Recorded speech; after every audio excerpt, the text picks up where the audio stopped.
In video games, a failsafe is where the developers come up with a method to prevent the game from failing because of stupid decisions the players make. Some developers, like Bethesda, might do this via invincible plot armor on certain characters, but Larian tends to be a bit more creative with theirs. So if you wanted to unalive an NPC, then 99.9% of the time, you can do that.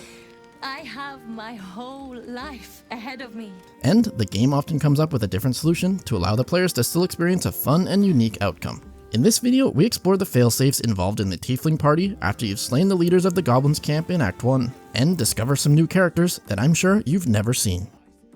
In a normal playthrough, if you decide to kill all the Goblin leaders, you'll be given a quest to speak to Zevlor at the entrance of the Druid Grove, who will then invite you to a party at your camp with a bunch of the other Tieflings from Act 1. However, if Zevlor perished before this, you're not locked out of that quest. Instead, you get to speak with Ashrak, who will make a comment about how he's sad that Zevlor couldn't make it. And he'll take on Zevlor's role as the leader of the Tieflings. So it's pretty interesting to know that Larian came up with a backup solution for that. But since Ashrak is also in the Grove, we can test this a bit further to find out what happens if both Zevlor and Ashrak didn't make it. You murdered someone. To find out that Larian even thought of this, and replaced them both with a new character named Karis.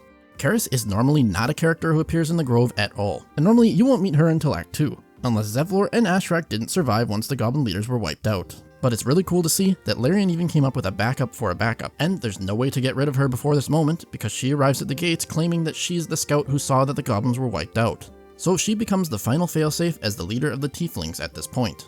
But since Zevlor has a backup for the party, it made me wonder who else might have Larian created backups for. So I took inventory of who normally attends the party and decided to get rid of all of them, except for Zevlor this time. And to my surprise, nearly every one of the original Tieflings had a backup character made specifically for this party.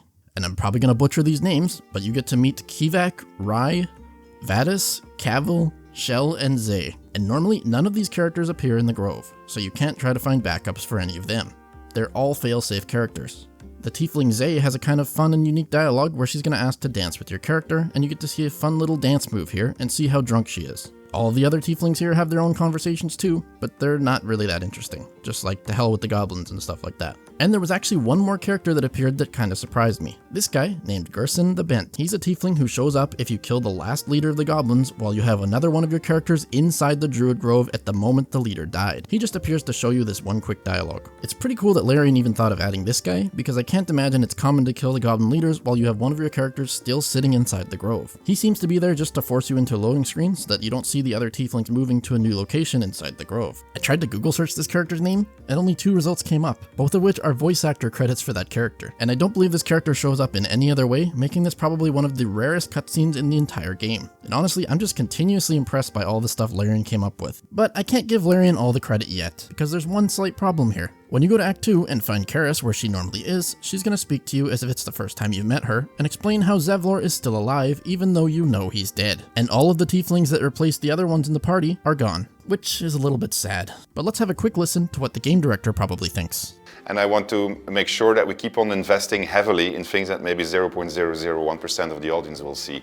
So I'm going to assume that this is a bug that even Larian probably forgot about, because so few people would go down this path. So let's get it fixed. But anyways, if you enjoy people trying to find uncommon things in this game, then you should check out this other video here, where I busted myths based on Baldur's Gate 3's mechanics. And as always, thanks for watching. Proxy out.